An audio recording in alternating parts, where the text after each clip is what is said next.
अस्सलाम वालेकुम दोस्तों, कैसे हो? उम्मीद है कि सब खैरियत से होंगे। अल्लाह आप लोगों को ऐसे ही खुश रखे। सरकार दो आलम सल्लल्लाहु अलैहि वसल्लम की पूरी जिंदगी पर बनने वाली वीडियो सीरीज जिसका नाम मोहम्मद सबके लिए है सल्लल्लाहु अलैहि वसल्लम, उसका ये 11वां हिस्सा यानी पार्ट 11 है। थोड़ा हम रीकैप कर लेते हैं कि हमने 10वें हिस्से में क्या सुना। हमने 10वें हिस्से में सुना कि मक्का में एक बहुत मालदार और नेक और पाकबाज खातून थी जिनका नाम खदीजा था। उन्होंने अपना तिजारती माल यानी बेचने के लिए माल आप सल्लल्लाहु अलैहि वसल्लम को दिया और आप उस सामान को लेकर मुल्क शाम तिजारत की गर्ज से गए और मुल्क शाम के सरहदी शहर बुसरा में आपने पड़ाव डाला। वहां पर एक सूखे दरख्त के नीचे आप आराम करने के लिए और टेक लगाने के लिए बैठे ही थे कि वो दरख्त हरा हो गया। उसके करीब ही एक गिरजाघर, एक कनीसा था। वहां पर एक बूढ़ा राहिब नस्तुरा रहा करता था। उसने जब आपको देखा तो आपको पहचान लिया और उसी वक्त पेशन गोई की कि ये आखिरी नबी है, नबी आखिरुज़्ज़मा है।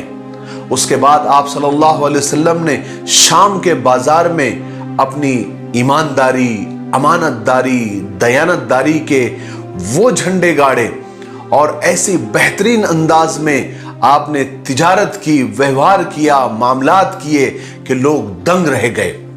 आपने इस ईमानदारी के साथ ही खूब नफा कमाया। हर साल के मुकाबले में 2 गुना और डबल आपने मुनाफा कमाया, प्रॉफिट कमाया।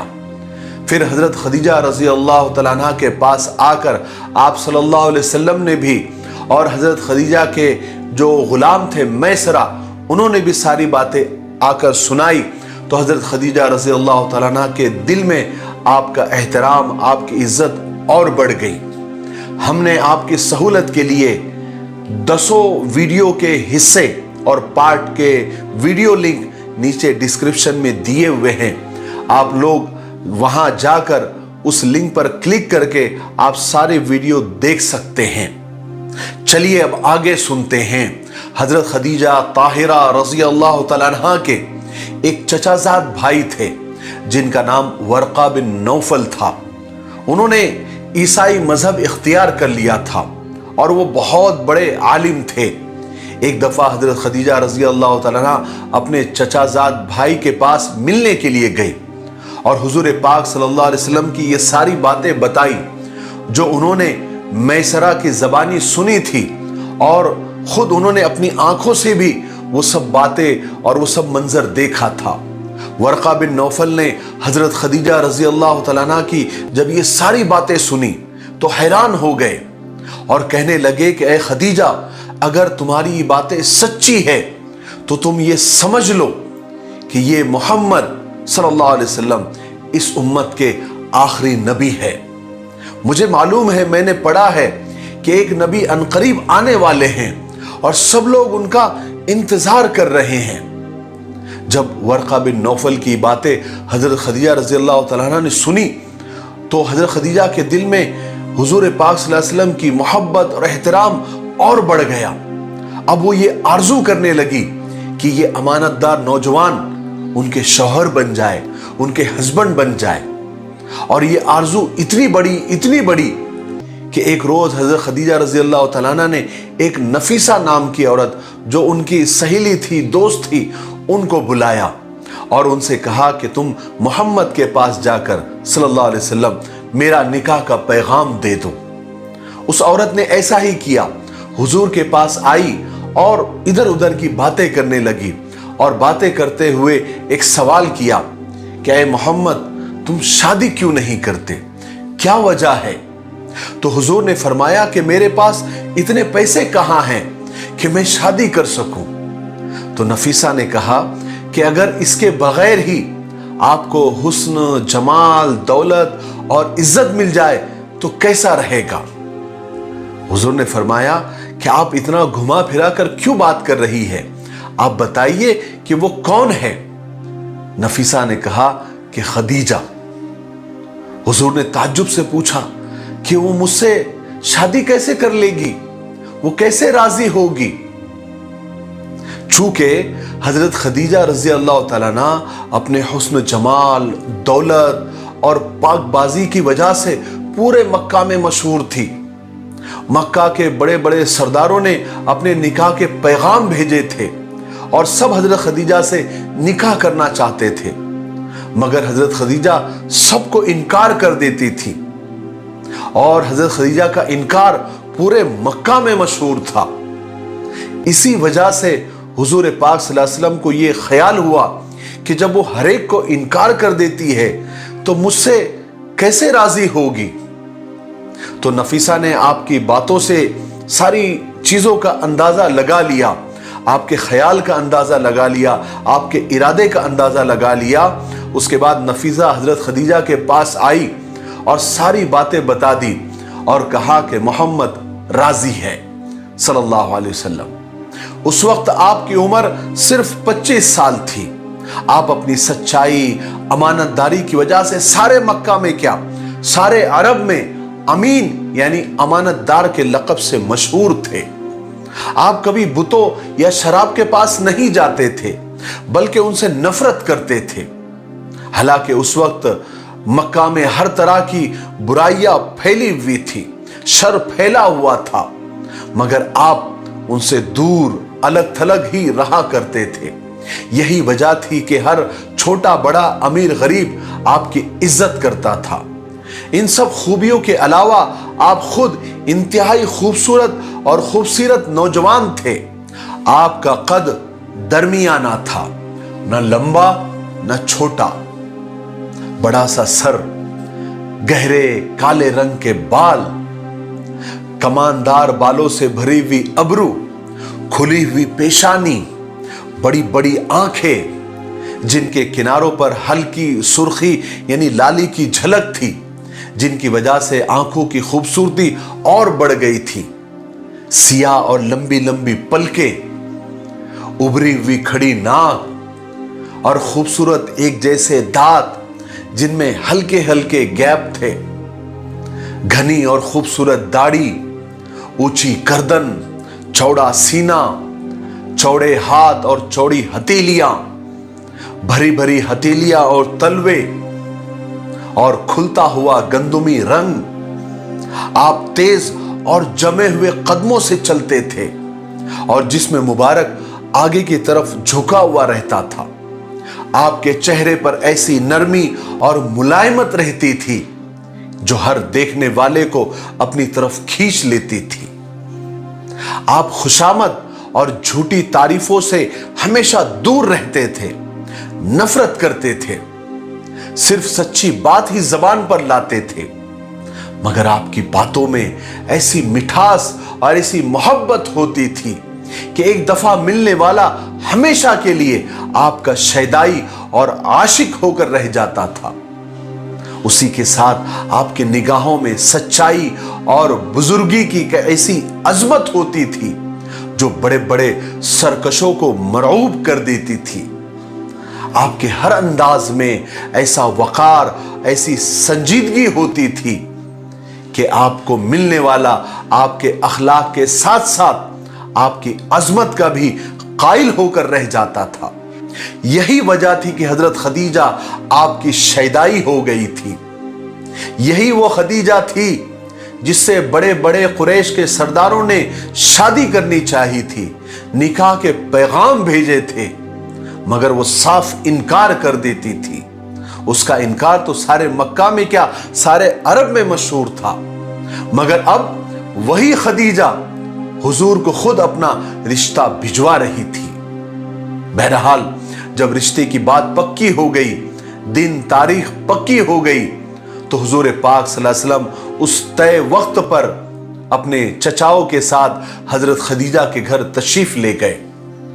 چچا ابو طالب نے نکاح پڑھایا اور اس طریقے سے قریش کی یہ خدیجہ طاہرہ اب قریش کی ہی امین سے بیاہی گئی، یعنی آپ کی شادی حضور پاک صلی اللہ علیہ وسلم سے ہو گئی۔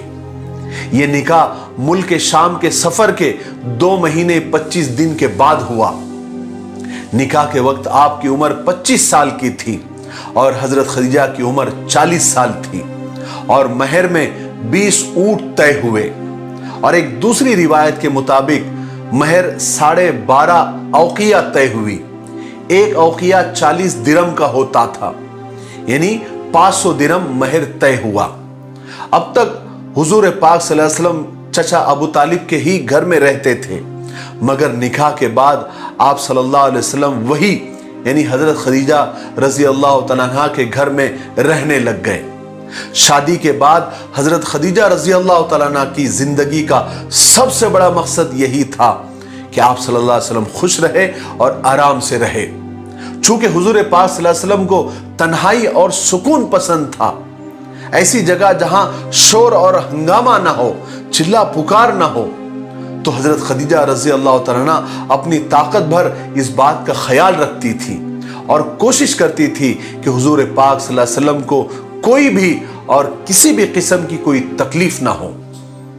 और हजरत खदीजा रजी अल्लाह तआला अन्हा ने एक बहुत बड़ा काम किया कि अपनी सारी माल और दौलत हुजूर के कदमों में डाल दी, यानी हुजूर पाक सल्लल्लाहु अलैहि वसल्लम को अपना सारा माल और जायदाद और दौलत वक्फ कर दिया।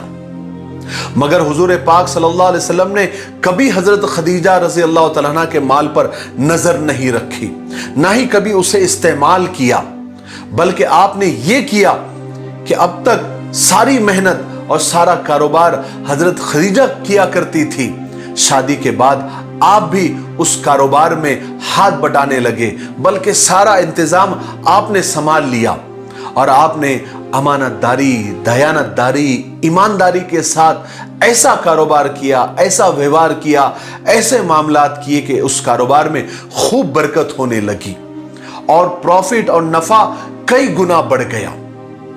और हुजूर पाक सल्लल्लाहु अलैहि वसल्लम हजरत खदीजा के साथ बहुत अच्छा मामला किया करते थे। आप हजरत खदीजा के पूरे हुकूक अदा किया करते थे। हालांकि आपको तन्हाई पसंद थी, लेकिन आप वक्त निकालकर अपनी चहीती बीवी हजरत खदीजा के पास आकर बैठते थे, वक्त देते थे, उनके साथ वक्त गुजारते थे, उनसे बातें करते थे, हल्की फुल्की हंसी मजाक भी किया करते थे और कारोबार के बारे में राय मशवरा भी किया करते थे और हजरत खदीजा को यानी अपनी बीवी को बहुत अहमियत देते थे, बहुत इज्जत देते थे। अगरचे उस वक्त सारे अरब में बुत परस्ती फैली हुई थी, खास करके बैतुल्लाह में सैकड़ों बुत रखे हुए थे, लेकिन इतनी सारी बुत परस्ती के बावजूद अरबों में बैतुल्लाह की यानी काबे की इज्जत आज भी बहुत ज्यादा थी। वो काबे की बहुत ज्यादा इज्जत करते थे, अल्लाह का घर समझते थे, उसका तवाफ करते थे। बैतुल्लाह हजरत इब्राहिम अलैहिस्सलाम ने तामीर किया था, यानी उसको बनाया था, जैसे हमने पिछले वीडियो में उसकी सारी तफसील आपको बताई थी। काबा को बनाए हुए अब हजारों साल बीत गए थे और इतना बड़ा वक्त गुजरने की वजह से काबे की दीवारें बहुत ज्यादा खराब और कमजोर हो गई थी। फिर उसी जमाने में एक सैलाब भी आ गया और काबा चूंकि नीचे की तरफ में है यानी गड्ढे में है, तो उसकी वजह से पहाड़ों का सारा पानी काबे में जमा हो गया। इसी वजह से काबे की दीवारें और ज्यादा कमजोर और खराब हो गई, यहां तक कि काबे की दीवारें गिरने का लोगों को डर लगने लगा। इसलिए मक्का वालों को सख्त फिक्र हुई। उन्होंने बैठकर मशवरा किया और यह तय किया कि काबा को शहीद करके दोबारा उसकी तामीर करनी चाहिए।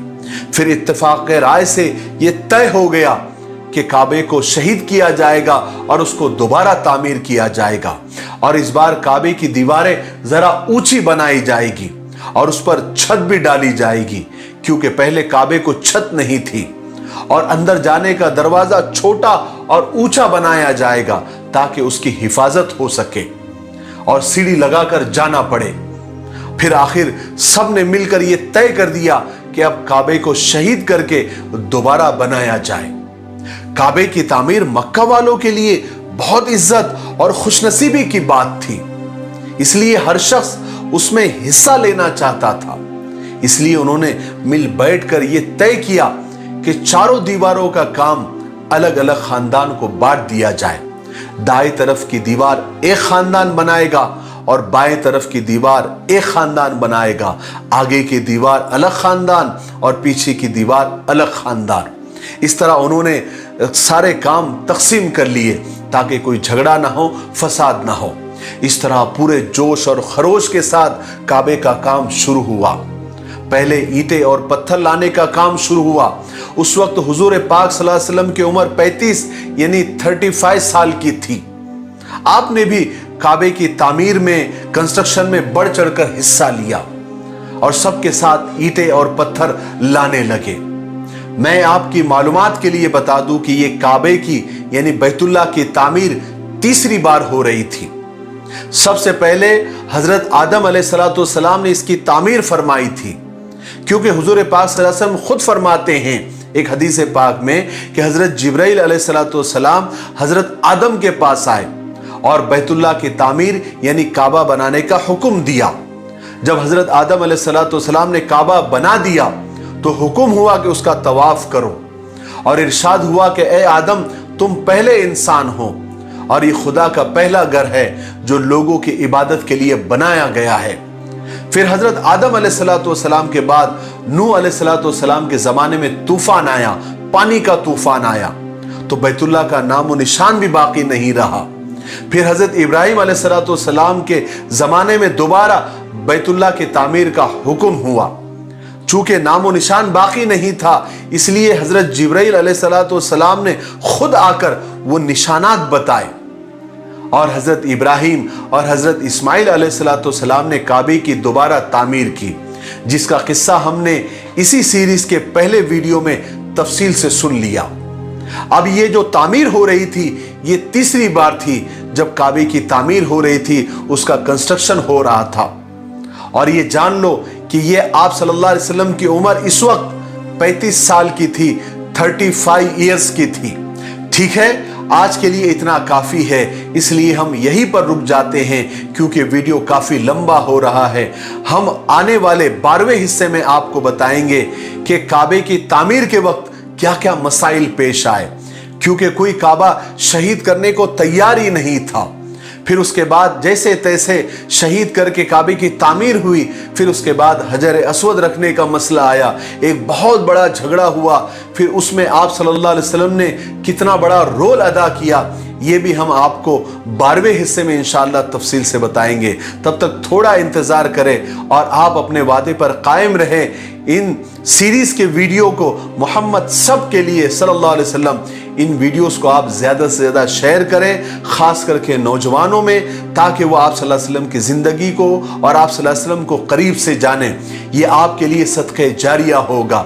मुझे उम्मीद है कि आप ऐसा कर रहे हैं और आइंदा भी आप ऐसा करेंगे। ठीक है, मेरे लिए, पूरी उम्मत के लिए और पूरी इंसानियत के लिए खैर और भलाई की दुआ करते रहें। अस्सलामु अलैकुम व रहमतुल्लाहि व बरकातुहू।